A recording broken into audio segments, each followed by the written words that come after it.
las 9. Así que voy a compartir pantalla con ustedes.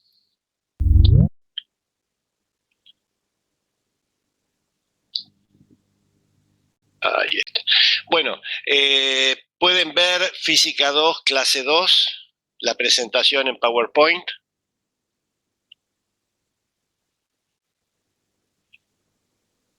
A ver, alguien que me conteste si puede ver la presentación. Sí, profe, se ve. Bueno. Macanudo, gracias. Bueno, recuerden ustedes que en la última clase yo les había dejado como tarea que intenten hacer algunos de los ejercicios que habíamos visto. Y también les había dicho que en la clase de hoy una parte la íbamos a dedicar justamente a resolver estos ejercicios y luego vamos a reanudar la teoría. Bueno, recuerden ustedes que el ejercicio 2 que yo les había propuesto era de que la fuerza, que tiene la expresión que ustedes ven aquí, tiene componentes X que tiene esta expresión. Y el ejercicio consistía en comprobar que esta componente X puede ser escrita como menos la derivada con respecto a X de esta función, que no es otra cosa que A dividido R, el módulo del vector posición. Bueno, esto era el enunciado. Para resolver el problema hay que usar la regla de la cadena, es decir, la regla de derivación que me permite derivar la composición de funciones, y la siguiente relación, que es una de las reglas de derivación, que la derivada con respecto a x de x a la alfa es alfa por x a la alfa menos 1, donde alfa puede ser un número entero o fraccionario. En nuestro caso, alfa toma el valor menos un medio.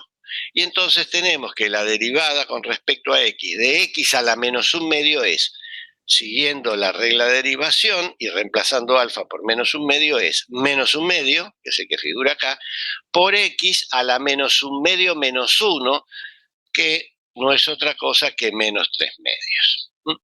Bueno, la función u, recuerden ustedes, habíamos designado con esa letra el cociente de dos escalares, A, nuestro escalar A, y R, donde R, recuerden ustedes, es x cuadrado más y cuadrado más z cuadrado al 1 medio. Bueno, vamos a efectuar la derivación. La derivada con respecto a x de u, es decir, de a sobre r, donde aquí r, en esta expresión r se ha escrito explícitamente en términos de sus componentes, aplicando la regla de la cadena es a por la derivada de x cuadrado más y cuadrado más z cuadrado a la menos un medio, y aplicando la regla de derivación tengo menos, que figura acá, un medio, por eso aparece este signo 2. Recuerden que A, al ser una constante, puede salir fuera del operador derivada, y luego me quedaría este denominador, pero a la menos 3 medios, por eso es que acá figura en el denominador a la 3 medios. Por la derivada, disculpen, de x cuadrado más y cuadrado más z cuadrado. Noten ustedes que al hacer esta última derivada, x cuadrado y z cuadrado son constantes, por lo tanto lo único que debemos derivar es x cuadrado. Usando la misma relación, la misma regla de derivación, pero ahora con alfa igual 2, nos queda que menos, si cambiamos de signo, este signo menos que está a la derecha, lo pasamos a la izquierda, nos queda que menos la derivada con respecto a x de la función u es igual a a dividido 2x cuadrado más y cuadrado más z cuadrado a la 3 medios por 2x. Noten ustedes que tenemos 2 en el numerador y 2 en el denominador, se pueden simplificar y así se obtiene finalmente la igualdad buscada. Es decir, que, como habíamos visto, como asumimos, mejor dicho, en la clase pasada, la componente X de la fuerza que nosotros venimos estudiando se puede escribir en términos de una función U, que es A sobre R, y se puede obtener explícitamente la expresión derivando esa función U con respecto a X y cambiándola de signo. Bueno, luego el ejercicio seguía y uno debía comprobar que las restantes componentes de la fuerza también se podían obtener como derivadas de la misma función. En el caso de la componente Y sería menos la derivada con respecto a Y de la función A sobre R, y en el caso de la componente Z sería menos la derivada con respecto a Z de la misma función A sobre R. Esto también se puede comprobar utilizando la regla de la cadena y la relación, es decir, la regla de derivación que nosotros acabamos de presentar. Bueno, esto era un ejercicio pura y exclusivamente matemático, es un ejercicio que, como les dije, complementa la teoría y que de alguna manera puede hacerse. Recuerden que yo les había dicho que ejercicios de este tipo no van a aparecer en un parcial. Estos son ejercicios justamente para un práctico o para una ejercitación en la teoría.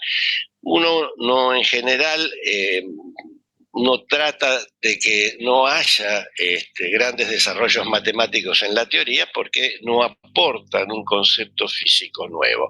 Por eso es que se deja como ejercitación para la casa. Bueno, muy bien, luego estaba el ejercicio 3 y el ejercicio 3 decía cuál es el valor de la integral del trabajo hecho alrededor de una trayectoria cerrada y cuál es su que representa físicamente el resultado. Bueno, nosotros habíamos calculado que el trabajo para ir del punto A al punto B por la trayectoria 1 era menos U de B menos U de A. Recuerden este signo menos que aparece aquí.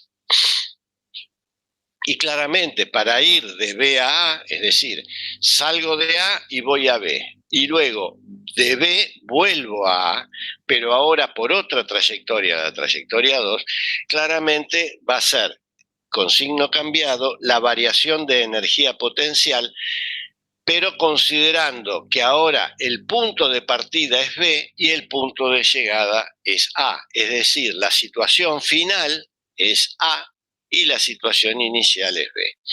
Bueno, da este resultado. Noten ustedes que si yo quiero calcular el trabajo alrededor de una trayectoria cerrada, es decir, yendo de A a B por la trayectoria 1 y de B a A por la trayectoria 2, tendría que sumar estos dos trabajos. Y se puede comprobar fácilmente a primer golpe de vista que la suma me da 0.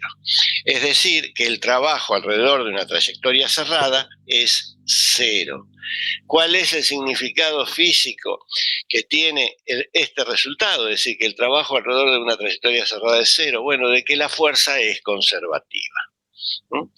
Entonces, si la fuerza es conservativa, va a existir siempre una función escalar llamada energía potencial, de la cual yo puedo derivar la expresión, la fuerza, como acabamos de ver recién.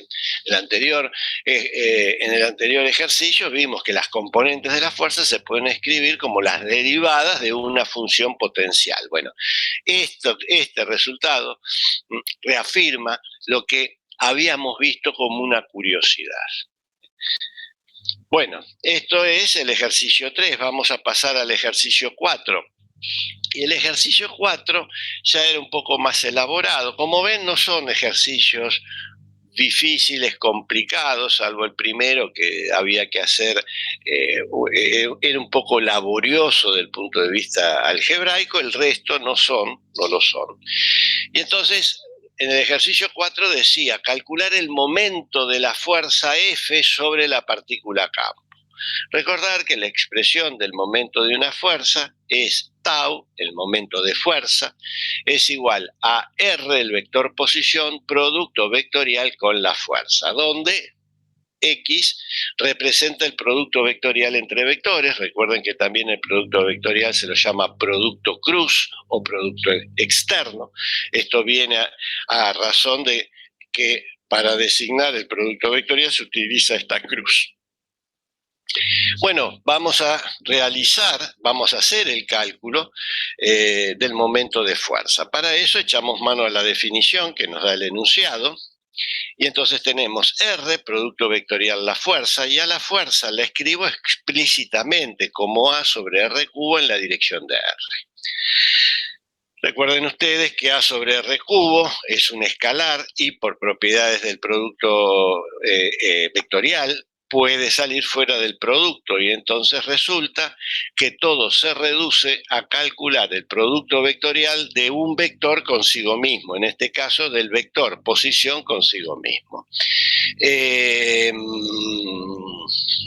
Claramente el producto vectorial de un vector con él mismo es cero, y por lo tanto se concluye que el momento de fuerza es cero, es decir, que esta es una fuerza que no realiza momento de fuerza. ¿Y qué consecuencias tiene eso? Bueno, las consecuencias físicas están dadas en el ejercicio 5, que dice, a partir del resultado anterior, demostrar que la cantidad de movimiento angular es constante y que la trayectoria que describe la partícula está contenida en un plano. Para hacer esto, bueno, sabemos del curso de Física 1 que el momento de fuerza, el vector momento de fuerza, se puede escribir como la derivada temporal del vector cantidad de movimiento angular. Esta relación surge de lo que ustedes habrán visto en Física 1. Pero acabamos de demostrar que el momento de fuerza es cero, es decir, que la derivada es cero. Si la derivada de una función es cero, quiere decir que la función es constante. En este caso es constante en el tiempo porque estoy haciendo una derivada temporal. Entonces, ¿qué significa que un vector es constante en el tiempo? Bueno, significa que la dirección, el sentido y el módulo permanecen inalterados a medida que transcurre el tiempo. Esto quiere decir que la fuerza que nosotros estamos estudiando conserva la cantidad de movimiento angular, en este caso de la partícula campo. Recuerden que la cantidad de movimiento angular de una partícula puntual se puede escribir como el producto vectorial del vector posición por la cantidad de movimiento. Recuerden que la cantidad de movimiento es el producto de la masa por la velocidad. Y bueno, ¿quién me dice a mí cuál es el significado geométrico que tiene esto? Particularmente vamos a comenzar con la dirección. Recuerden que la dirección de un vector está dada por una recta. Y claramente el significado geométrico del producto vectorial establece que L, que es constante, la dirección es constante, es decir, que la recta que determina la dirección del vector L debe ser perpendicular al plano que contiene los vectores R y P.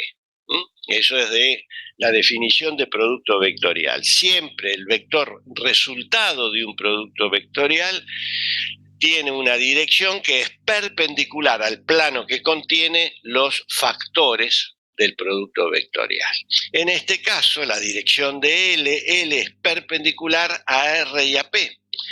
Pero como la dirección de L permanece constante en el tiempo, quiere decir que R siempre va a estar contenido en un plano. Por lo tanto, el movimiento de la partícula campo va a ser un movimiento en el plano. Es decir, la partícula campo no puede deambular por el espacio, sino que su movimiento es plano. Está contenido en un plano, es decir, no necesito para estudiar el movimiento de la partícula campo no necesito de 3 componentes, necesito de 2. ¿Por qué? Porque se mueve siempre en un plano, se mueve en el plano, por ejemplo, XY. Es decir, que así como el principio de conservación de la energía establecía severas restricciones al movimiento de la partícula campo, acá la cantidad de movimiento angular también establece restricciones al movimiento de la partícula campo. Hace que esa partícula campo debe estar contenida en un plano. Bueno, con esto terminamos los ejercicios que habían quedado pendientes de la clase anterior y ahora vamos a reanudar la teoría.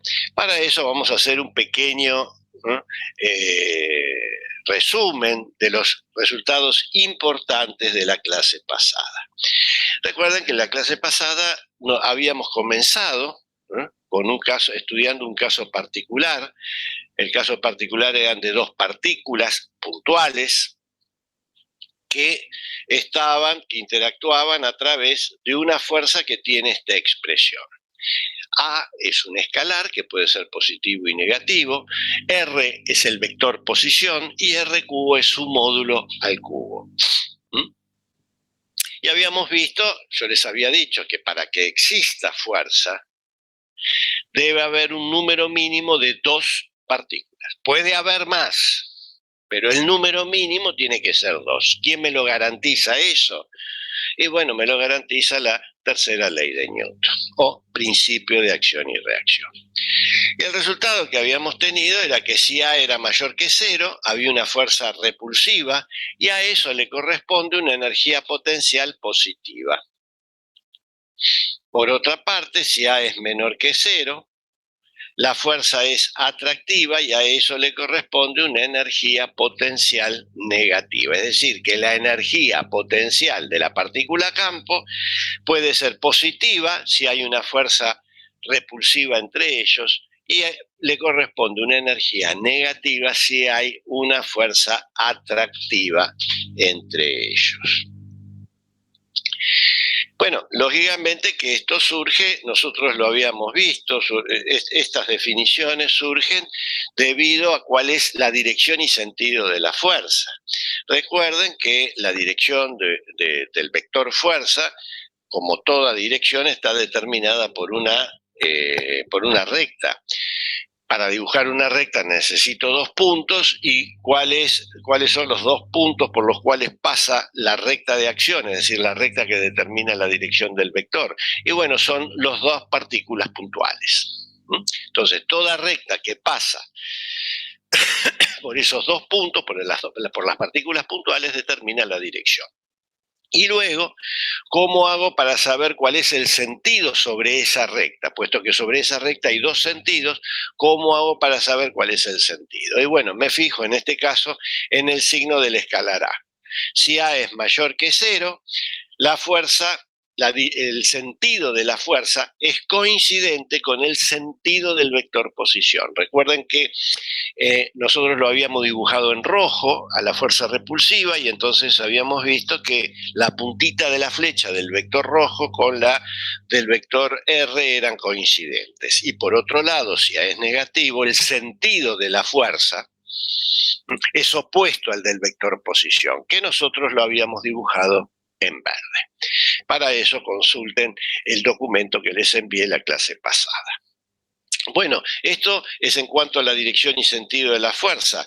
¿Qué ocurre con su módulo? Bueno, recuerden que al tomar módulos a la anterior expresión, a esta expresión, si yo tomo módulos a ambos miembros de esta igualdad, y recordando que el módulo de un producto es el producto de los módulos, bueno, uno obtiene que el módulo de la fuerza va como A dividido R cuadrado, donde R es, como recordando que R es la distancia de separación entre las dos partículas, es decir, que es una fuerza cuyo módulo va como la inversa del cuadrado de la distancia.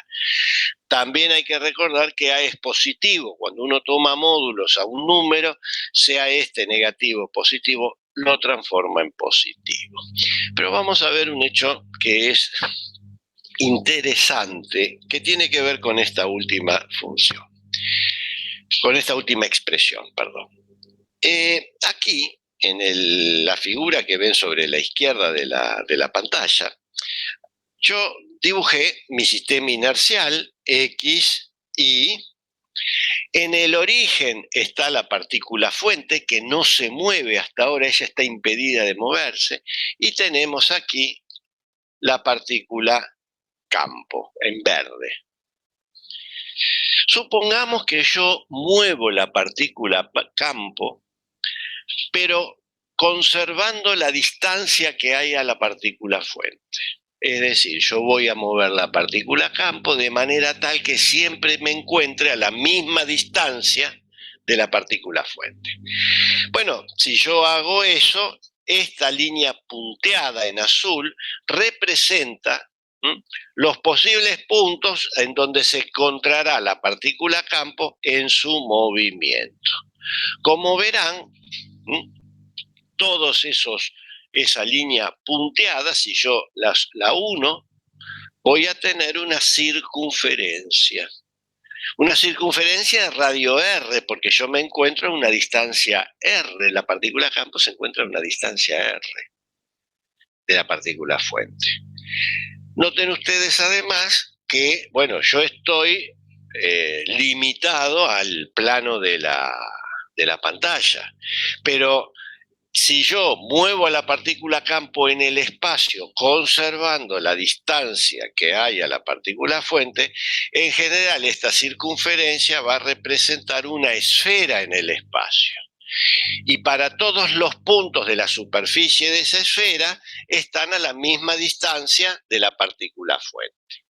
Esa esfera, los puntos de esa esfera, tienen una particularidad. Todos tienen el mismo módulo. Además, esta esfera imaginaria tiene un centro y el centro es coincidente con la posición de la partícula campo, con la posición de la partícula fuente. Es decir, que la partícula fuente es concéntrica con la esfera. ¿Qué significa concéntrico? Que la posición del centro de esa esfera y la posición de la partícula fuente son coincidentes. Cuando una magnitud física como la fuerza tiene una propiedad, como en este caso su módulo, que conserva su valor para todos los puntos de una región, como en este caso la superficie de la esfera, se dice que la magnitud física tiene una simetría. En este caso que estamos tratando, la magnitud física fuerza tiene una simetría que la vamos a llamar esférica. ¿Por qué? Porque la propiedad que conserva su valor en todos los puntos de una región es la superficie de una esfera. Es decir, que nosotros podemos decir que estamos tratando un problema desde el primer día, cuando yo dije la ley de fuerzas entre partículas es esta, estamos tratando un problema de simetría esférica. ¿Qué significa que un problema tenga simetría esférica? Bueno, significa que podemos decir que todos los resultados que hemos visto hasta el día de hoy, la conservación de la energía, la conservación de la cantidad de movimiento angular, que el torque es cero, todo eso se sintetiza, todos esos resultados se puede sintetizar diciendo simetría esférica. Es decir, simetría esférica es como decir, estas dos palabras son como un macrotexto, representan toda una serie de resultados que vimos hasta el día de hoy, en cuanto a la fuerza. Y en general, siempre en física, por eso es que en física es tan importante las simetrías. Nosotros en este curso, bueno, además de tratar problemas con simetría esférica, vamos a tratar problemas con simetría cilíndrica y con simetría plana. Claramente la vida no es sencilla y hay otros tipos de simetría que nosotros no vamos a abordar debido a la complejidad que tienen esos problemas y que caen fuera del alcance de este curso. Pero siempre tengan presente que los problemas, que las simetrías que puede tener un problema no se reducen a la esférica, la cilíndrica y la plana. Hay otras. Y además vamos a ver que hay problemas en que nosotros perdemos la simetría del problema, se pierde la simetría, y hay problemas en donde comenzamos con una simetría y podemos terminar con otra. Es decir, no es difícil este concepto, simplemente hay que recordar que cuando uno dice simetría en un problema establece que hay una magnitud física, como en este caso la fuerza, el vector fuerza, que tiene una propiedad, en este caso su módulo, que conserva sus valores para todos los puntos de una región. En este caso, la región es la superficie de la esfera concéntrica con la partícula fuente, y entonces decimos que la magnitud física, el vector fuerza, tiene una simetría esférica. Vamos a echar mano un poco más de esta simetría. Noten ustedes que yo acá en el dibujo que figura en la izquierda de la pantalla hay rectas que están dibujadas en rojo y todas esas rectas tienen la particularidad que pasan por el centro de la esfera, es decir, pasan por la partícula fuente. Y claro está, se ve que estas rectas cortan o se intersecan con la superficie de esa esfera en algún punto. Y ese punto es un punto donde eventualmente ha estado la partícula campo. ¿Qué interpreta estas rectas? Y bueno, interpreta no tiene otra cosa que una interpretación geométrica de la dirección que tiene esa magnitud física, es decir, el vector fuerza. Como ven, todas las rectas son radiales. Es como que emanan del centro de la y van dirigidas hacia el radio. Y además tiene otra propiedad, pues ya hablamos del módulo, de la dirección, nos falta el sentido. Recuerden ustedes que una esfera, la superficie de la esfera, nosotros no estamos hablando de la esfera como volumen, solamente de su superficie, que la superficie de la esfera es una superficie cerrada. ¿Y qué encierra una superficie cerrada? Bueno, encierra un volumen. O, mejor dicho, esa superficie cerrada es una frontera entre dos regiones. La región interior a la esfera y la región exterior a la esfera. Y si yo quiero pasar de una región a otra, forzosamente tengo que pasar por la frontera.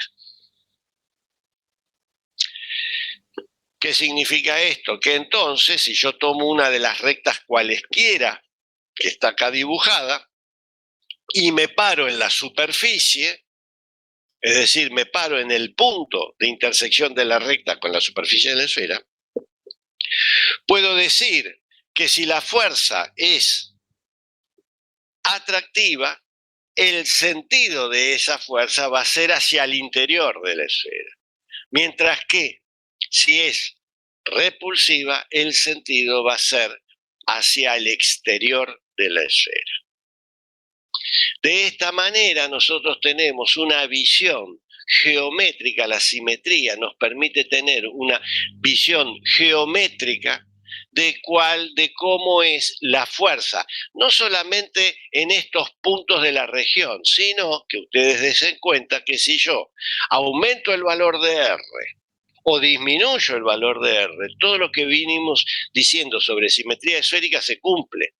Entonces, sabiendo lo que pasa en un punto, yo puedo saber lo que pasa en toda una región del espacio. Esa es la ventaja que tiene en física trabajar con simetrías. Bueno, continuemos con esto. Y hasta ahora nosotros hemos hablado del vector R, de su módulo, hemos hablado de la fuerza, hemos ahora, para sintetizar, en vez de decir que es una fuerza que conserva que conserva la energía, que no hace trabajo, que no tiene momento, que conserva la cantidad. En vez de decir todo eso, podemos sintetizar diciendo estamos trabajando con una fuerza que tiene simetría esférica. Yo tomé aquí una expresión de la fuerza, pero cualquier fuerza, si alguien les dice tiene simetría esférica, automáticamente les está diciendo que conserva la energía, que no realiza trabajo, que no realiza momento, que conserva la cantidad de movimiento angular. Ya solo con decir que es un problema de simetría esférica. Pero claro, para tener una visión acabada de esa fuerza tenemos que dar un significado físico a la constante A mayúscula. Hasta ahora nosotros la única condición que habíamos puesto es que podía ser positiva y negativa, o mejor dicho, que no tenía que ser nula. Pues si eras nula, si A es cero, la fuerza es cero y nos vamos acá, o mejor dicho, no, apagamos la pantalla. Bueno, vamos a ver lo siguiente. Imaginemos que A, vamos a darle una expresión. En mecánica, hay una de las características importantes que tienen los cuerpos es la masa de ese cuerpo. Es decir, uno no puede decir que dos cuerpos son iguales o diferentes por su forma, sobre todo cuando uno trata con cuerpos puntuales, porque en principio si son todos puntos son todos iguales en cuanto a su forma. Entonces, ¿cómo hacemos para diferenciar un cuerpo de otro? Y bueno, están diferenciados por su masa. Si dos cuerpos tienen igual masa, son cuerpos iguales. Si dos cuerpos son diferentes, tienen masas diferentes. Es decir, la característica que tienen, que define a todos los cuerpos en mecánica es su masa. Entonces, vamos a escribir a esta constante A de esta manera, como menos... Perdón, profe, esto porque los tomamos como puntuales, ¿no? Exactamente, hasta ahora estuvimos trabajando con cuerpos puntuales. Bien. A la vamos a escribir como menos una constante, esta es una letra griega, gamma se llama, es gamma mayúscula, era la G en el alfabeto griego, por el producto de las masas de las dos partículas, donde m grande es la masa de la partícula fuente y m pequeña o m minúscula es la masa, como antes, la masa de la partícula campo. Y gamma es una constante que lo voy a llamar constante de gravitación universal. Y su valor es 6,67 por 10 a la menos 11 Newton-metro cuadrado dividido kilogramo cuadrado. Con esto vamos a hacer una pequeña cuestión de notación. ¿Qué significa? Bueno, acá tengo gamma, 6,67 por 10 a la menos 11, su valor numérico, y las unidades en que se mide esta constante de gravitación universal es Newton,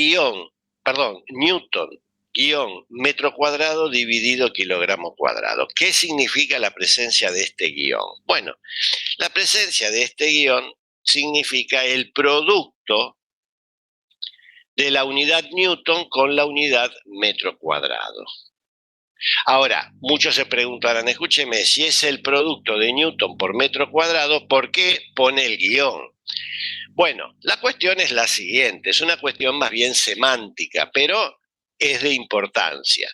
Y tiene que ver con, por ejemplo, se los voy a explicar a través de un ejemplo, si yo les pregunto en qué unidades se mide la velocidad, muchos de ustedes me dirán kilómetros por hora, metros por segundo, pero cuando ustedes me dicen kilómetros por hora es kilómetro dividido hora o metro dividido segundo.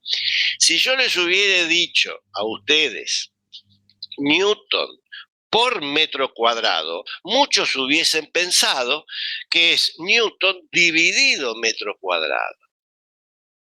Por eso es que se pone el guión y entonces la forma correcta de decirlo es Newton metro cuadrado dividido kilogramos cuadrados. Por esa razón uno pone el guión. Pero volvamos entonces a donde estábamos.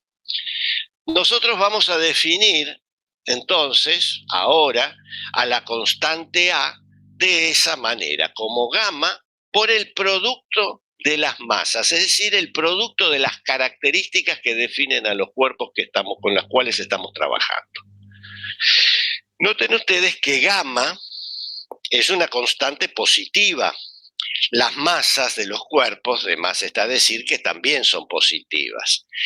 Entonces es así que debido a la presencia de este signo menos, hace que la constante A sea negativa. Y nosotros ya sabemos qué significa cuando A es negativo. Significa que la fuerza va a ser atractiva. Bueno, ¿qué pasa si yo esta constante A la reemplazo en la definición de la fuerza que tenemos? Bueno, quedaría esta expresión.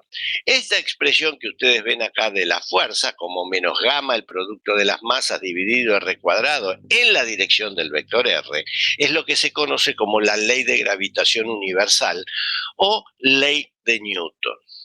Esta es la ley de fuerzas que gobierna el movimiento de cuerpos infinitamente grandes como los planetas, y es la que, por ejemplo, permite conocer cuál es la trayectoria de un planeta alrededor del Sol. Dense en cuenta que con esta definición de A nosotros tenemos esta ley de gravitación universal. Y claramente, reitero, el signo menos nos indica de que la fuerza de gravitación universal, o sea, la fuerza que hay entre cuerpos infinitamente grandes, es una fuerza atractiva.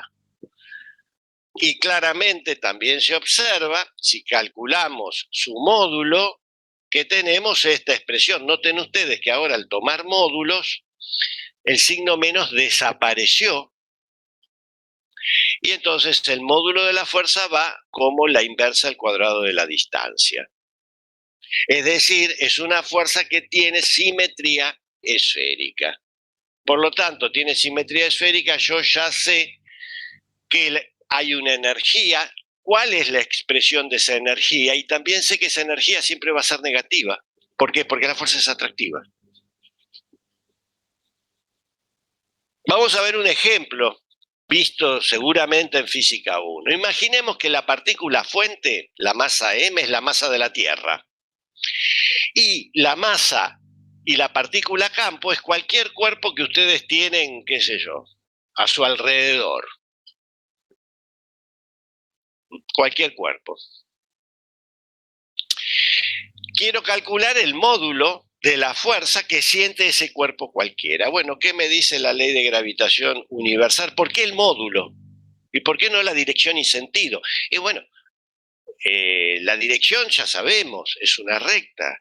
Y el sentido ya sabemos si es atractiva, dijimos. Bueno, entonces el módulo va a ser gamma por la masa de la Tierra, por la masa del cuerpo, dividido el radio de la Tierra al cuadrado, que es la distancia que hay entre el centro de la Tierra y el cuerpo, que se encuentra acá en la vecindad de la superficie de la Tierra. Y esta fuerza, o este módulo de fuerza, ¿a qué tendrá que ser igual? Y tendrá que ser igual al peso del cuerpo, lo que ustedes llamaron peso del cuerpo, que siempre se va a poder escribir como el producto de la masa por la gravedad.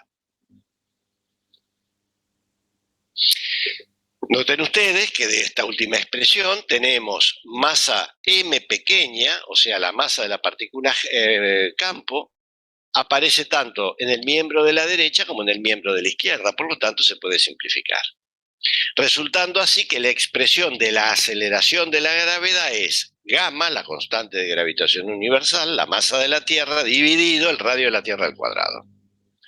Y si yo hago esta cuenta, y bueno, esto será aproximadamente 9,8 metros por segundo al cuadrado. Hay un hecho que es importante de este sencillo análisis que hemos hecho.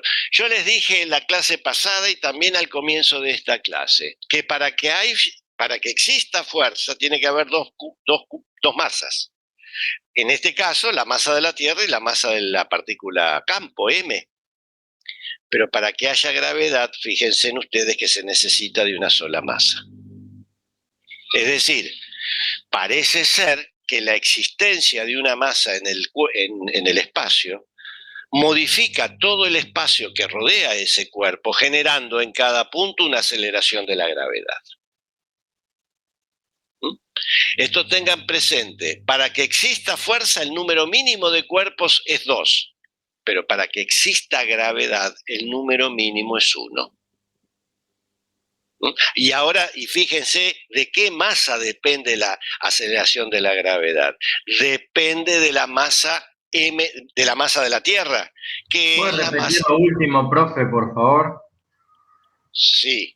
Bueno, para que exista fuerza, el número mínimo de cuerpos es 2. Me lo dice la tercera ley de Newton. Pero para que exista gravedad, aceleración de la gravedad, se necesita de una sola masa. En este caso se ve de la expresión. Perdón, entonces la gravedad no es una fuerza. No, la aceleración de la gravedad es una aceleración. Bien. Ahora, el peso es la fuerza, que es el producto de la masa del cuerpo por la aceleración de la gravedad.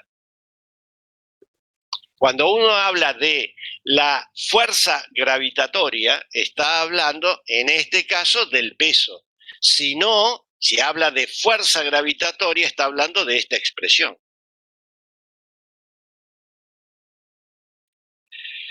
Pero cuando uno dice, ¿por qué existe aceleración de la gravedad? Y depende de un cuerpo.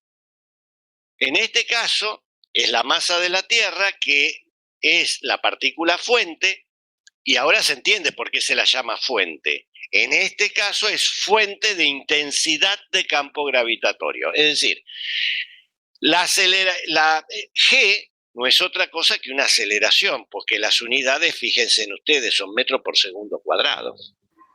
Claro, la fuerza empieza a existir cuando aparece otro cuerpo Exactamente. donde se aplica. Claro, exactamente. Está bien. Siempre recuerden, para que haya fuerza tienen que haber dos cuerpos. La fuente y el campo. La partícula fuente y la partícula campo. Ahora, para que exista aceleración, para que exista aceleración de la gravedad, una masa sola. Y parece ser que la existencia de esa masa modifica todo el espacio que rodea a ese cuerpo, porque en cada punto hay una aceleración de la gravedad. Bueno, pero dijimos que esta expresión es la ley de gravitación universal. ¿Por qué? ¿De dónde viene? ¿Por qué el carácter universal? Y esto tiene que ver con lo siguiente. Supongamos que la masa de la... Yo quiero estudiar, supongamos que yo estoy interesado en estudiar el movimiento de la Tierra alrededor del Sol.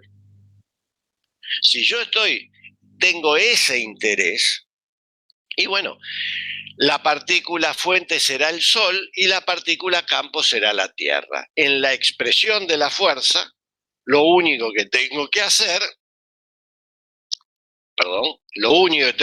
es cambiar estas dos masas, el valor numérico de las masas. Pero la ley de gravitación universal sigue teniendo esta expresión. Lo mismo ocurre si yo quiero estudiar el movimiento de la Luna alrededor de la Tierra. Y bueno, en ese caso, la partícula fuente será la Tierra y la partícula campo será la Luna. Me voy a esta expresión, cambio los valores de las constantes que son las masas, pero la expresión para trabajar es exactamente la misma. ¿No? Y lo mismo ocurriría si yo quiero estudiar el movimiento de Júpiter alrededor del Sol. Y bueno, tendría que ir a la misma ecuación, cambiar las masas, pero la expresión de la fuerza va a seguir siendo la misma. De ahí viene el carácter universal. Eso viene de universo, que en la época de Newton el universo eran estos planetas, no eran todos los que nos conocemos hasta el día de hoy. Uno sabía la Luna, sabía de Marte, sabía de Júpiter, sabía de Marte no, sabía de Venus, pero no se sabía más. Entonces, de ahí viene el carácter universal de la expresión. Cambio algunas constantes, pero la expresión es siempre la misma. De ahí viene el carácter universal. Esa ecuación, la ley de gravitación universal, permite explicar muchos de los efectos que aparecen astronómicos. De hecho, digamos, son efectos astronómicos porque eso está preparado para estudiar. De hecho, Newton lo preparó para estudiar el movimiento de la Luna alrededor de la Tierra. Pero la historia después se dieron cuenta que servía para todo, pero la historia es la siguiente. Por ejemplo, si yo quiero estudiar el movimiento de la Tierra alrededor del Sol, La partícula campo es la Tierra, es decir, noten ustedes que como se trata de una fuerza que tiene simetría esférica, yo ya sé que esa fuerza no hace momento de fuerza y además que conserva su cantidad de movimiento angular. Como vimos en el ejercicio 5, la Tierra se tiene que mover en un plano. Y de hecho se mueve. Ese plano se llama plano de la eclíptica. Y sobre ese plano está la famosa elipse, que es la trayectoria que hace la Tierra alrededor del Sol. El hecho de que la Tierra se mueva en un plano, que también en ese plano está ubicado el Sol, es, por ejemplo, lo que hace que nosotros tengamos trópicos. El trópico de Cáncer en el hemisferio norte y el trópico de Capricornio en el hemisferio sur. De ahí viene el clima tropical. O que también hace que en los polos haga frío. De la misma manera, esa ley de gravitación universal nos permite entender por qué la Tierra es una atmósfera rica en oxígeno y que la de Júpiter es rica en metano. De por qué los árboles pueden tener tal altura o por qué nosotros podemos tener tal altura. Es decir, sería un curso en sí mismo hablar sobre esa ecuación, cuya expresión es sencilla, pero que encierra una cantidad de información que puede llegar a ser hasta difícil de manejar. Bueno, muy bien. Dense en cuenta que nosotros comenzamos con un caso particular y ahora cambiando con una sencilla definición abrimos todo un mundo nuevo. Es decir, hemos generalizado nuestro caso particular. Pero, ¿qué ocurre? Podemos hacer un ejemplo numérico como para terminar esto. Y ustedes pueden calcular la fuerza de atracción entre el Sol y la Tierra. Es decir, ¿qué fuerza siente la Tierra debido a la presencia del Sol? Bueno, la masa del Sol guarda esta relación, la distancia Tierra-Sol es de este valor, y bueno, si ustedes reemplazan estos valores en la expresión del módulo, van a obtener que la fuerza es 3,66 por 10 a la 22 newton, es decir, el 3 y 22 ceros. Como dirían ustedes, es un número infinito. Sí, es un número extremadamente grande. Esto es para que ustedes tengan una idea de los valores astronómicos en que se miden las fuerzas, las masas, las distancias. Son números enormes. Por eso es que no se miden en metros, sino como se hace acá, se miden en otras unidades, por ejemplo acá en las unidades de la Tierra. La distancia Tierra-Sol es 23.500 veces el radio de la Tierra y la masa del Sol es 333.000 veces la masa de la Tierra. Bueno, muchos se preguntarán, ¿cómo se hace medir la masa de la Tierra? Bueno, se mide a través de esta expresión. Como la constante gamma se conoce, G tiene un valor conocido y el radio de la Tierra se conoce, se puede obtener en forma indirecta de aquí la masa de la Tierra. El primero que hizo este cálculo se llamó Cavendish, allá lejos y hace tiempo. Él midió también la aceleración de la gravedad. El primero que se conoce que midió la aceleración de la gravedad fue Galileo. Cavendish no sabía de la existencia de Galileo, lo mismo que Galileo no se conocía a Cavendish, pero Cavendish midió G, midió la aceleración, midió la constante de gravitación universal. El primer cálculo de la constante de gravitación universal se debió a Cavendish. El radio de la Tierra se conocía del año 250 a.C., lo había medido Erastótenes allá en Alejandría, midiendo la sombra de una barra. Pueden, no quiero entrar en un dato histórico, pero pueden poner Erastótenes, googlearlo como dicen ahora, y entonces le va a contar de que él fue un director de la Biblioteca de Alejandría, y entonces hay una historia interesante. El cálculo de Erastótenes se perdió, lo quemaron los bárbaros, ¿no? Lo que se supone que hizo Eratóstenes para medir el radio de la Tierra es lo que se cree que hizo. Ese relato se debe a Ptolomeo. Y bueno, entonces el radio de la Tierra se conoce. Y entonces Cavendish, reemplazando todos esos valores, fue el primero que calculó la masa de la Tierra. Y la verdad que no estuvo tan mal, porque con los datos de hoy, el error que cometió Cavendish allá, le estoy hablando del año de 1700, el error que cometió Cavendish fue del 10%, menor del 10%, comparado con el de la actualidad que se hace con satélites y en fin, y toda la historieta. Bueno, vamos a ver lo siguiente. Bueno, pero ¿cuál es nuestro interés? Nuestro interés no es un curso de astronomía, sino es un curso de electricidad. Y entonces nosotros lo que queremos estudiar en este curso es la interacción que hay entre cuerpos cargados eléctricamente.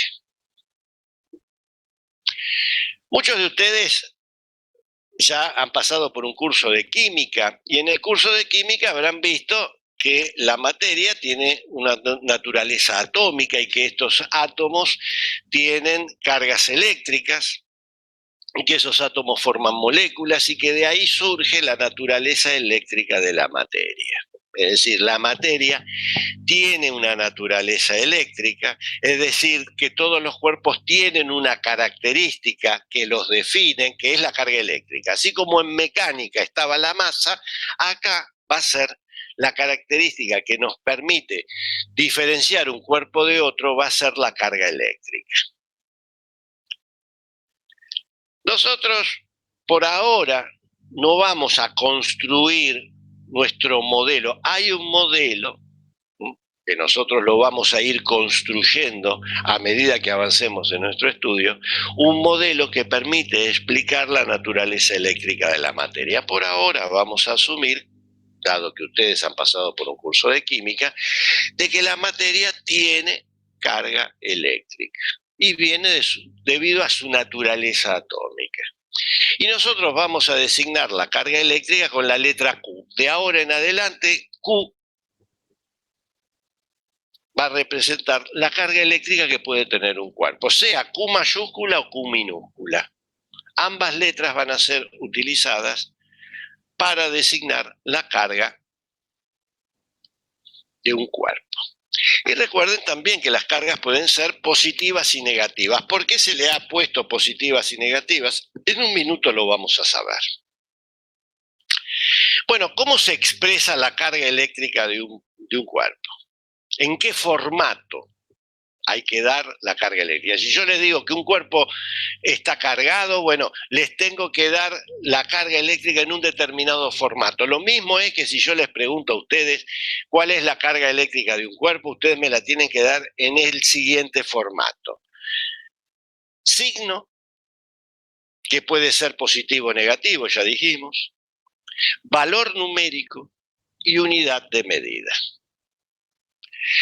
En el caso del signo, que sabemos que es positivo o negativo, puede haber, en el caso de los signos positivos, puede ponerse explícitamente o puede obviarse. En ambos casos, uno sobreentiende, si no está escrito explícitamente, puede entender uno de que se trata de un cuerpo cargado positivamente. En el caso del signo negativo debe decirse, debe escribirse explícitamente. Bueno, el valor numérico. El valor numérico es la magnitud de la carga de un cuerpo. Y luego viene la unidad de medida. La unidad de medida que nosotros vamos a utilizar en este curso es el coulomb. Noten ustedes que hasta ahora, tanto en Física 1 como hasta el día de hoy, nosotros utilizamos el sistema MKS de unidades, o Sistema Internacional, así también se lo llama, SI, Sistema Internacional de Unidades, en donde las longitudes se miden en metros, en donde las masas se miden en kilogramos y en donde el tiempo se mide en segundos. Fíjense ustedes que con estas tres unidades, ustedes construyeron todas las unidades que hay en la mecánica. Ahora que estamos entrando en el estudio de la electricidad, nos hace falta una cuarta unidad. Esa cuarta unidad es el coulomb, que es la medida, la unidad de medida de la carga eléctrica. Por eso es que muchas veces al Sistema Internacional de Unidades se lo llama MKSC. Esa C se debe a la unidad de medida coulomb. Nosotros vamos a ver a medida, y ustedes lo van a comprobar a medida que hagan cálculos, que el coulomb es una unidad enorme. Y que entonces nosotros vamos a trabajar con los submúltiplos de esa unidad. Por ejemplo, el microcoulomb, que es 10 a la menos 6 coulomb, es decir, es la millonésima parte del coulomb. O como el nanocoulomb, que es 10 a la menos 9 coulomb, es decir, es la 1000.000.000ª parte del coulomb. Así que imagínense el valor, lo que representará un coulomb en carga eléctrica. Bueno, vamos a ver ahora unas cuestiones que tienen que ver más bien con el idioma. Recuerden ustedes que yo les había dicho que acá no solamente uno va a dar conceptos nuevos, sino que también hay que dar un nuevo idioma, porque si no, no se van a entender las ecuaciones de Maxwell, que ese es el fin primario que tiene este curso, que ustedes puedan leer esas ecuaciones. Entonces, nosotros vamos a decir que un cuerpo con carga cero es un cuerpo descargado. Es decir, si yo les digo un cuerpo está descargado, es lo mismo que les diga que el cuerpo tiene carga cero. Y viceversa, si un cuerpo tiene carga cero, es un cuerpo descargado. En contraposición a esto, ¿qué ocurre si un cuerpo tiene una carga distinta de cero? Bueno, diremos que ese cuerpo está cargado. Por ejemplo, en el caso de la figura de aquí, el cuerpo está cargado positivamente. Podría haberlo cargado negativamente, pero bueno, está positivo. O sea, descargado, carga cero, cargado, carga distinta de cero. Ahí sí tengo que decir el signo, tengo que dar el valor numérico y tengo que dar la unidad de medida. Ahora bien, ¿cómo cargar a un cuerpo? El proceso que lleva a un cuerpo descargado a estar cargado, es decir, cuando un cuerpo pasa de tener carga cero a tener carga distinta de cero, se lo llama proceso de carga. En general, esta clase yo la explicaba en la universidad con un generador electrostático de Van de Graaff, pero quedó en la universidad, no lo tengo acá en casa. Ustedes pueden entrar en YouTube, poner generador electrostático de Van de Graaff y van a aparecer muchas de las experiencias que yo repetía en la universidad, de cómo cargar a un cuerpo. Si no, imagínense lo que les pasa a ustedes. Muchas de estas cosas que yo estoy diciendo acá, son las que ocurren cuando a ustedes se les descarga el celular. ¿Qué dicen? Y no tiene carga el celular. Entonces, ¿qué hacen? Y hay que cargarlo. Para eso lo enchufan a la red domiciliaria y no es que hay alguien ahí adentro del enchufe que le entrega carga.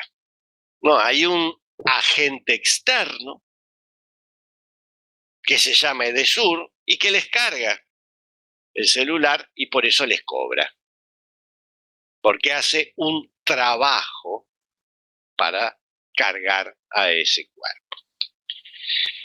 Y también vamos a establecer de que existe un principio de conservación de la carga. Así como existe un principio de conservación de la materia, existe un principio de conservación de la carga, que la carga no se puede crear y no se puede destruir. Es decir, Cuando empecé el curso, a mí me dieron una determinada cantidad de cargas, positivas y negativas.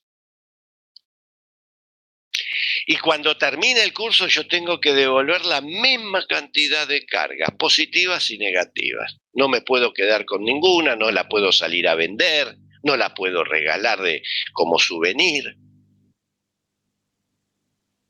Y ahora la pregunta que se hace, usted dice que hay igual número de cargas positivas y negativas, es decir, que si yo las sumo a todas, tiene carga cero. Sí, efectivamente, la carga total en el universo, en el estudio que nosotros vamos a hacer, es cero.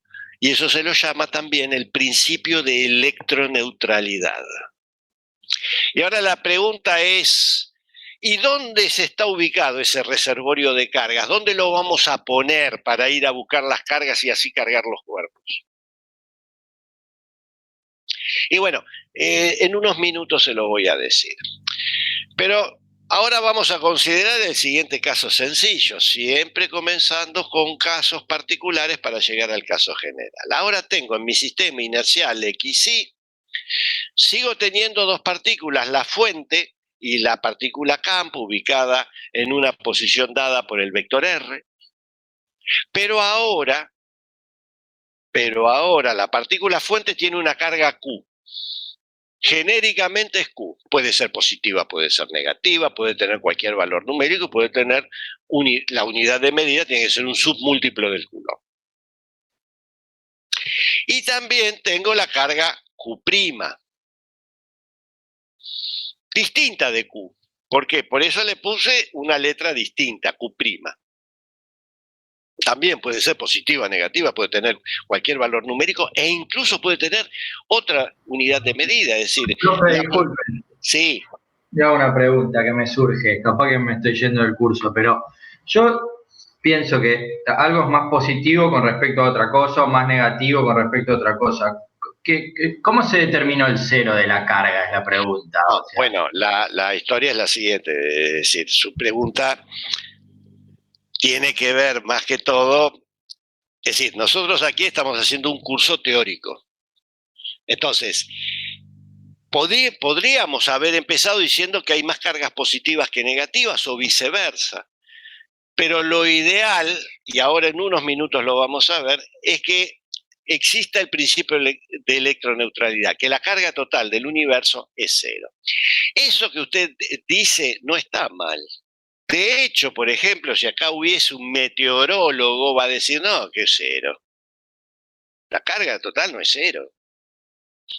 Pero bueno, en nuestro estudio que nosotros estamos iniciando, vamos a considerar el principio de electroneutralidad. Es decir, que nosotros vamos a tener en mi reservorio de cargas con los cuales puedo cargar los cuerpos. Porque ¿qué ocurre? Los cuerpos originalmente, cuando yo voy al laboratorio a buscar un cuerpo, sea metálico o lo que fuere, el cuerpo está descargado, tiene carga cero. De hecho, hay un electroscopio, que es un aparato para medir la carga de los cuerpos, que también quedó allá en la universidad, pero pueden googlearlo, electroscopio, que me indica que todos los cuerpos originalmente están descargados. Y yo soy el que le agrego carga. Ese yo le agrego carga es que yo soy el agente externo que mueve a las cargas, así como Edesur, dicho entre comillas, mueve las cargas para cargar al cuerpo. Podría yo haber dicho, no existe el principio de electroneutralidad y más cargas positivas. En general, lo que se toma ese principio de electroneutralidad y usted piénselo en la siguiente manera. Cuando usted habla de la naturaleza atómica de la materia, está hablando, por ejemplo, del modelo atómico de Bohr, y entonces tiene un núcleo positivo y un núcleo y electrones extranucleares negativos. Como la carga del protón y la carga del electrón es la misma, en el caso del átomo de hidrógeno es neutro. Y en el caso de la mayoría de los átomos neutros, tengo igual cantidad de carga positiva y negativa. De ahí es que se extrapola y se habla de un principio de electroneutralidad, no ya a nivel microscópico, sino a nivel macroscópico. ¿Más o menos le quedó claro la idea? Sí, profe. De esa neutralidad de los cuerpos se toma el cero, sería. Toma el cero. Usted le dieron igual cantidad de cargas positivas y negativas para el curso. Bien. Y las tiene que devolver, el mismo número. A mí la pregunta me surgió, le comento, porque yo trabajé en medición y control y siempre laburábamos con patrones. Hacíamos medición Claro. de... Bueno, era lo que yo le decía. Si Entonces acá hay un meteoro... me venía el cero de dónde sale. Claro. Bueno, ahí es otra cuestión. Si acá, como yo le decía, hay un meteorólogo, me va a decir, este tipo está loco, ¿de dónde sacó que no hay carga atmosférica, que hay electroneutralidad? Ahora, uno lo saca esto del hecho que parte de que la estructura atómica es eléctricamente neutra, tengo tantos protones como tantos electrones, y de ahí va construyendo y a nivel macroscópico asume que es lo mismo. Esa sería más o menos la idea de este principio de electroneutralidad.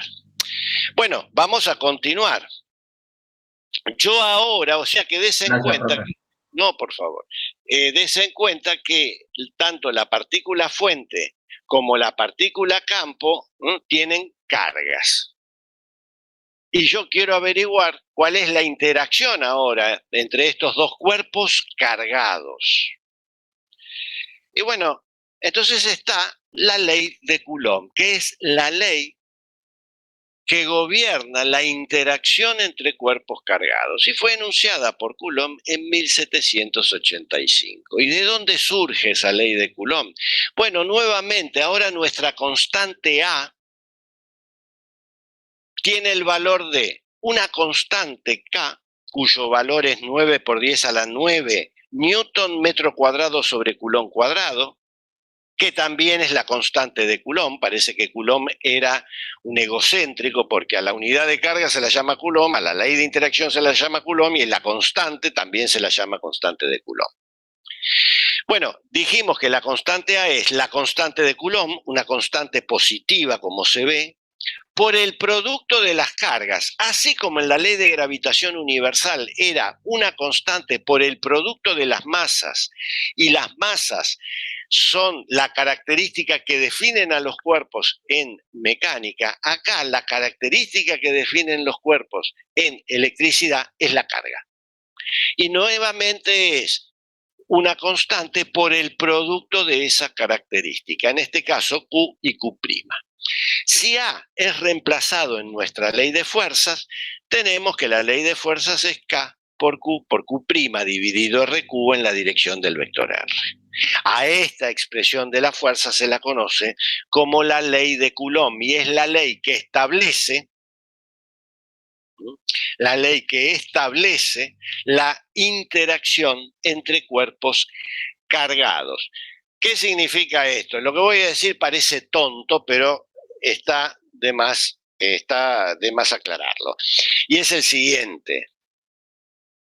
Noten ustedes que Q es la carga de la partícula fuente y Q' es la carga de la partícula campo. Si uno de estos dos cuerpos está descargado, es decir, tiene carga cero, la fuerza es cero. Esta ley de Coulomb establece la ley de fuerzas entre cuerpos cargados. Si un cuerpo está descargado, no hay fuerza, no siente fuerza, aunque haya otro cargado muy cerca. Esta ley de Coulomb establece que es la interacción entre cuerpos cargados. Si un cuerpo está descargado, no hay fuerza. Noten ustedes que ahora un poco se entiende por qué las cargas son positivas y negativas. Des en cuenta que A es el producto de una constante positiva y del producto de las cargas. Así como en mecánica hubo un padre que se llamó, es decir, hubo un tipo un padre que se llamó Isaac Newton y que tiene una anécdota que se le ocurrió la ley de gravitación universal tomando té debajo de un manzano. Se le cayó la manzana y dijo, ahora voy a hacer la teoría de gravitación universal. También en electrostática hay un padre o varios padres, pero hay uno que, digamos, fue el que inició todo esto y se llamó Benjamin Franklin, el que está en los billetes de $100. Ese tipo también tiene una anécdota.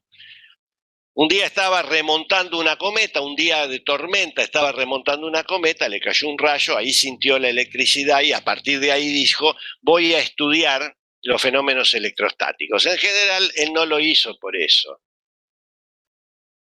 En realidad, él fue, y eso lo pueden ver también en Google o en YouTube,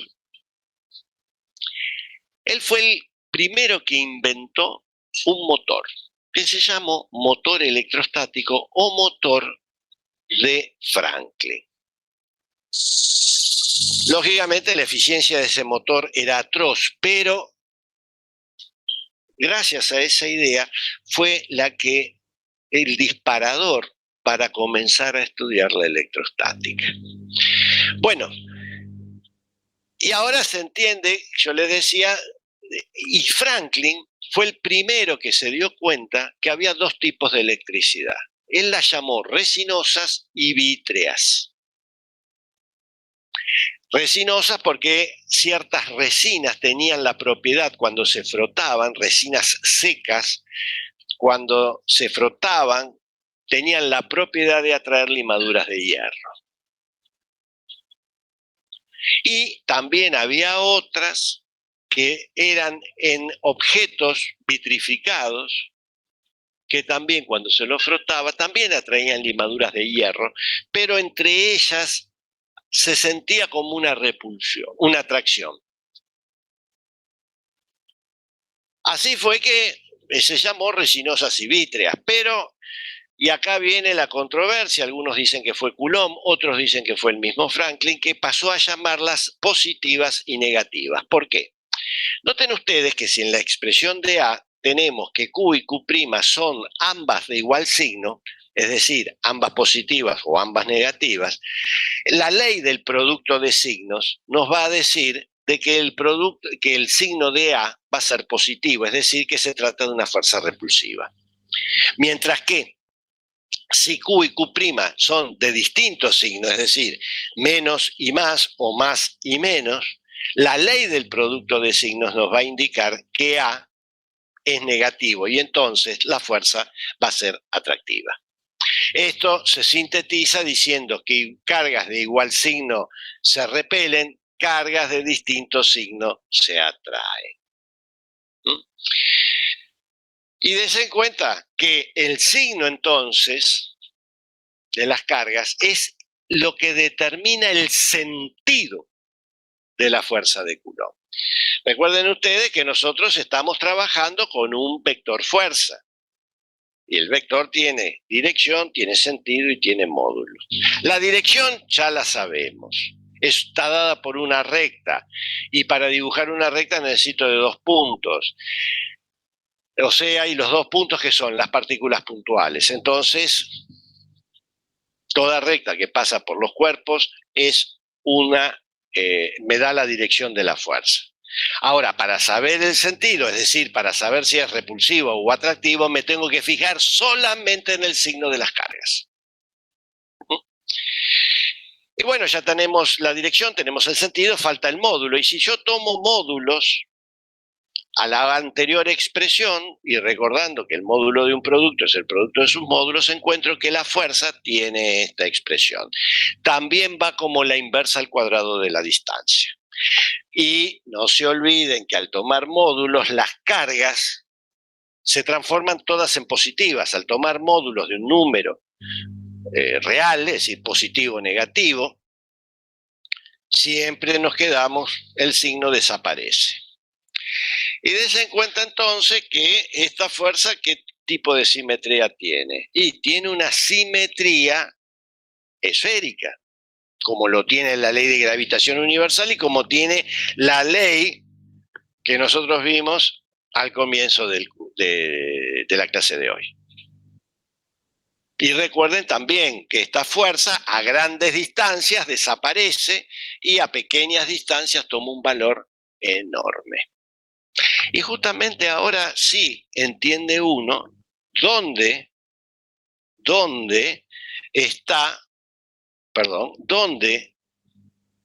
colocar el reservorio de cargas. ¿Por qué? Imaginemos la siguiente situación. Tengo mi sistema inercial XY y tengo dos partículas originalmente descargadas. Entonces, yo ahora quiero agregarle carga eléctrica a la partícula fuente, una cantidad de carga eléctrica Q. ¿Qué hago? Me voy a mi reservorio y supongamos que saco carga positiva y se la pongo acá a Q, al cuerpo puntual Q. Al cuerpo puntual fuente. ¿Qué pasa? Si acá le pongo carga positiva y se aplica el principio de electroneutralidad, mi reservorio me quedó con un exceso negativo. Si yo ahora saco de mi reservorio más carga y se la pongo ahora a la partícula campo, le pongo una cantidad Q', mi reservorio puede que me quede desbalanceado en carga. Y entonces, ¿qué van a sentir estas cargas? Además de sentir la carga Q', además de sentir la presencia de la carga Q, puede llegar a sentir la carga del exceso de carga que quedó en mi reservorio. Y entonces, ¿qué me conviene hacer a mí? ¿Dónde me conviene ubicar mi reservorio para que no moleste a la carga Q'? Y colocarlo lo más lejos posible. ¿Por qué? Porque como el módulo va como la inversa del cuadrado de la distancia, si yo lo coloco en el infinito, entonces la fuerza, la interacción que puede haber entre las cargas del reservorio y la carga Q' es nula. Y entonces la carga Q' solamente va a sentir la presencia de la carga Q, es decir, de la carga fuente. Es decir, de ahora en adelante, nuestro reservorio de cargas va a estar en el infinito. Entonces seguramente alguien estará pensando, y perdón, pero el infinito, ¿qué es? ¿Capital Federal? ¿Es La Plata? ¿O me tengo que ir más lejos? Bueno, eso por ahora vamos a pensar que está a una distancia muy grande del sistema de referencia, del sistema inercial donde yo estoy trabajando. Pero vamos a ver en un par de clases que el infinito está al alcance de nuestros pies. Bueno, una cuestión también semántica que tiene que ver con lo que estamos estudiando. Y es lo siguiente. Recuerden que las cargas siempre tienen que estar sobre cuerpos, porque es una característica que define al cuerpo. Entonces, podemos decir que, por ejemplo, como en este caso, que la partícula fuente es un cuerpo puntual cargado. Muchas veces, en vez de decir cuerpo puntual cargado, vamos a decir que la partícula fuente es una carga puntual. Carga puntual es el sinónimo de decir cuerpo puntual cargado. Entonces, muchas veces vamos a decir cuerpo puntual cargado y otras veces, por facilidad, vamos a decir carga puntual. Bueno, y nuevamente, el detalle a observar es que si yo a la partícula campo la muevo conservando la distancia con la partícula fuente, y bueno, voy a obtener de que me estoy moviendo sobre un círculo, pero si estoy en el espacio será una esfera. Y entonces para todos los puntos de esa esfera, el módulo de la fuerza de Coulomb tiene el mismo valor, es decir, es constante, porque tiene siempre el mismo valor.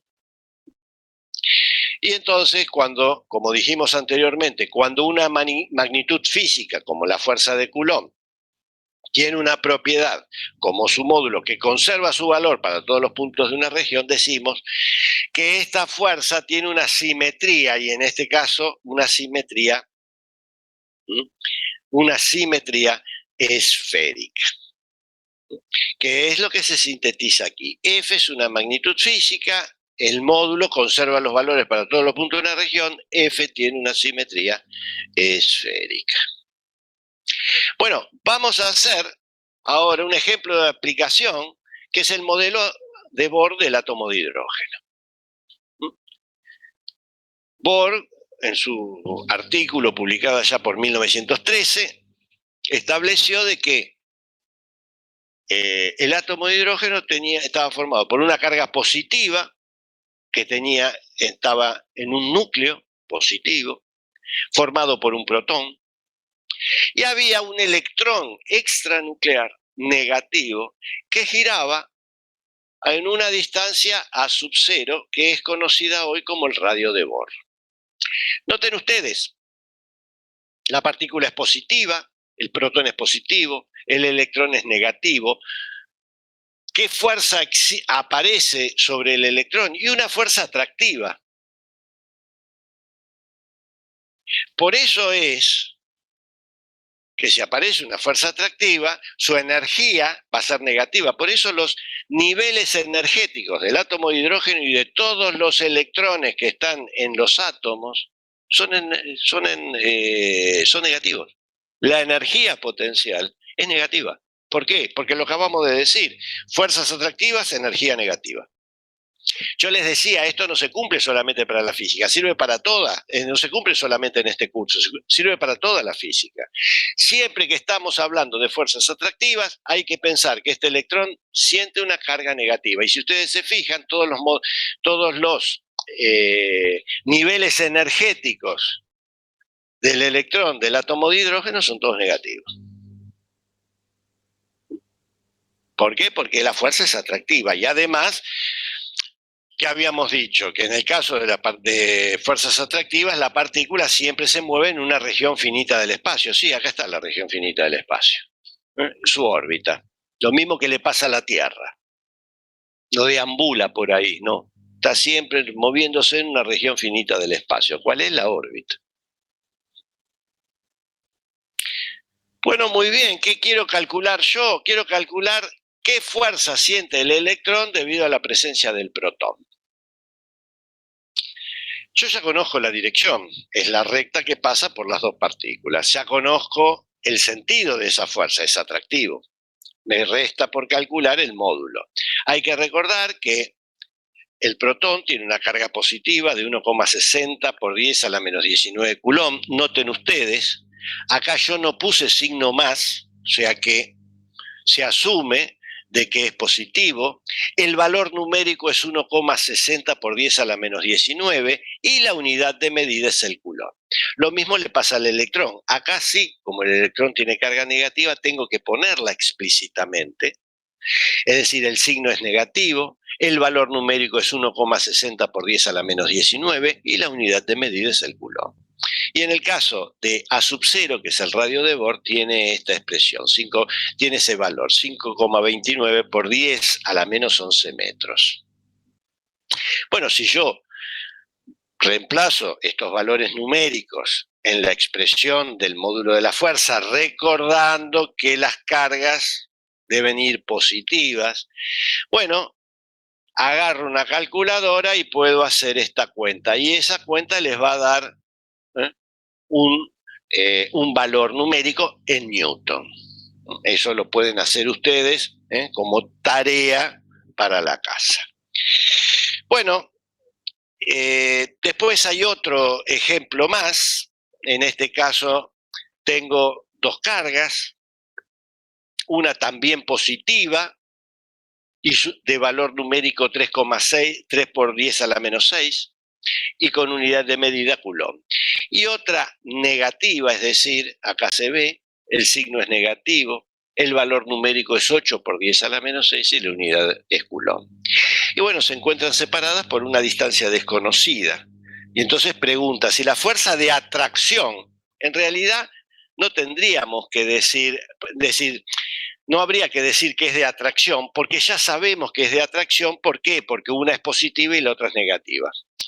Entre las partículas es 0,054 de Newton calcular la distancia de separación. Bueno, nuevamente Si yo quiero calcular la distancia de separación, bueno, puedo partir de la expresión de la fuerza, del módulo de la fuerza, donde Q, en este caso, es una de las cargas, por ejemplo, positiva, y Q' es la carga negativa, y D es la incógnita. De esta expresión, si yo separo D, despejo D cuadrado, resulta la expresión que tenemos aquí a la derecha. Reemplazando los valores numéricos y recordando que Q', esto proviene de un módulo, es decir, no tengo que ponerle el signo, obtengo, después de una sencilla álgebra, que D cuadrado es igual a 4 metros cuadrados. Tomando raíz a ambos miembros, encuentro que la distancia de separación es 2 metros. Bueno, y ahora para finalizar, muchos habrán pensado, este curso viene fácil porque si en este curso hay que estudiar la interacción entre cuerpos, y ya vimos que la ley de Coulomb me da la interacción entre cuerpos cargados, entonces parece que el resto del curso va a ser aplicaciones de la ley de Coulomb. Desgraciadamente no es así. ¿Por qué? Porque la ley de Coulomb tiene limitaciones. ¿Cuáles son? La primera de ellas es el número de partículas. Fíjense en ustedes que cuando Coulomb habla de 2 partículas. La partícula fuente y la partícula campo. Es decir, que si hay una tercera partícula, ¿cuál es la ley de fuerza? Bueno, Coulomb no lo dijo. Eso que se arreglen los que vienen detrás. O sea que estamos limitados por el número de partículas. Y la otra limitación que tenemos es que esas partículas son partículas puntuales. La otra limitación es que las partículas son partículas puntuales. Es decir, que si yo tengo otro tipo de cuerpo, por ejemplo, qué sé yo, en electricidad se usan cables. Y si yo quiero saber la interacción que hay entre cables, no, Coulomb no dijo nada de eso. Es decir, que si yo quiero abordar el estudio de problemas que involucren cuerpos realistas, como un cable, una esfera, bueno, la ley de Coulomb no me va a permitir hallar la fuerza entre esos cuerpos cargados. ¿Por qué? Porque Coulomb habla de partículas puntuales, es decir, cargas puntuales, es decir, cuerpos puntuales cargados. Entonces, estas son 2 limitaciones severas a nuestro estudio. Por eso es que nosotros, si queremos abordar estudios que involucren cuerpos de la vida diaria cargados, y bueno, ya sabemos que la ley de Coulomb no nos va a llevar a ningún lado. Entonces vamos a tener que echar mano de otras definiciones, que ese va a ser el motivo de las clases que vienen la semana que viene. Nosotros ahora vamos a dejar la teoría,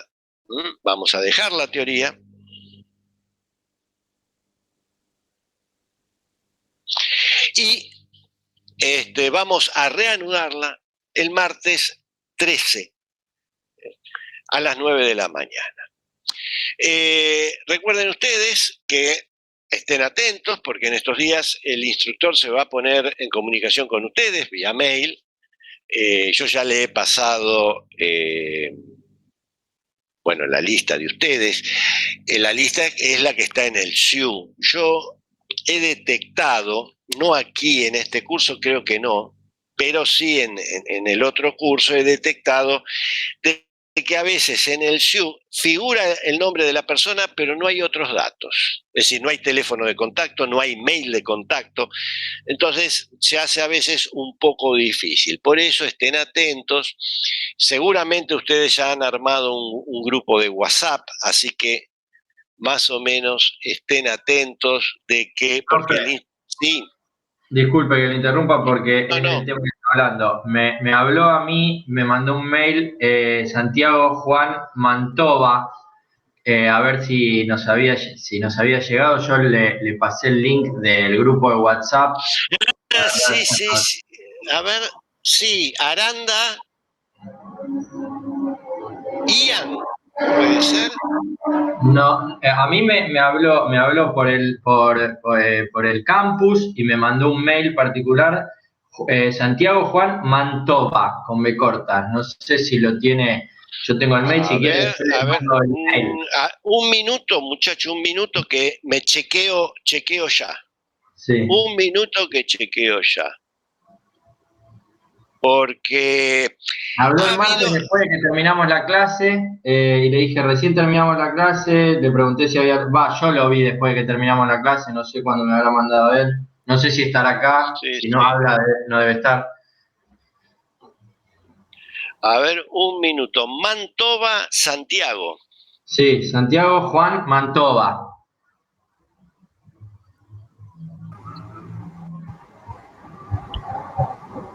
A ver, che, me parece que no figura, ¿no? A ver, puede ser.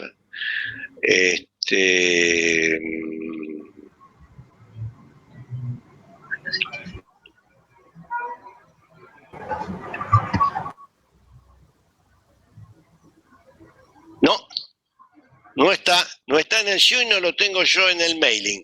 Bueno, dígale, muchacho, hágame por favor el favor, que me escriba un mail a mí informando de su situación, yo lo agrego ya al grupo de contactos y entonces así nos evitamos, empieza el tipo a cursar normalmente.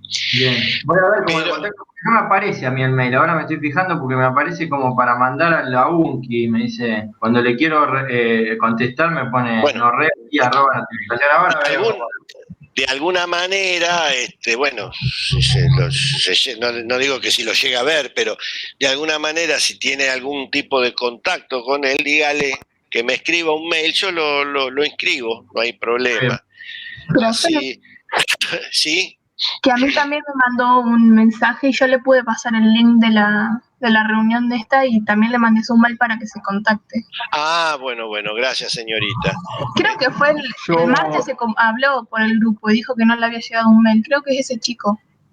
Bueno. Yo lo conozco, yo curso con él, así que si quieren, ahora le mando un mensaje. Mándele un mensaje de alguno que hagan alguna tipo cadena, mándenle un mensaje y que me mande un mail, pero porque no está, en el SHU no estaba, y no lo tengo yo tampoco en mi mailing. Eso, ojo, no es nada raro porque me ha pasado en otro curso. Entonces les decía, estén atentos porque el instructor seguramente les va a enviar el práctico. Yo a él ya le envié la lista de mails de ustedes para que se ponga en contacto. También le envié ¿cómo se llama? Envié la guía, las guías de trabajos prácticos que cubren primer parcial y segundo parcial. Después para el tercer parcial, que es la parte de óptica, bueno, se las vamos a enviar oportunamente. E incluso ya tiene la presentación PowerPoint para también hacer los problemas en el pizarrón. En fin. Bueno, otra cosa que les quería decir es que, ahora yo concluida la clase, en unos minutos les voy a enviar en el archivo PDF, van a tener en sus casillas un archivo PDF que es la clase del día de hoy, la clase 2. Así de esa manera ya la junta con la clase 1 y van armándose el curso. Bueno, alumnos, ha sido un gusto haber compartido esta mañana con ustedes. Tengan ustedes un buen fin de semana y nos vemos el martes 13. Hasta luego, alumnos. Muy bien, muchas gracias. Saludos, chao. Chao, gracias.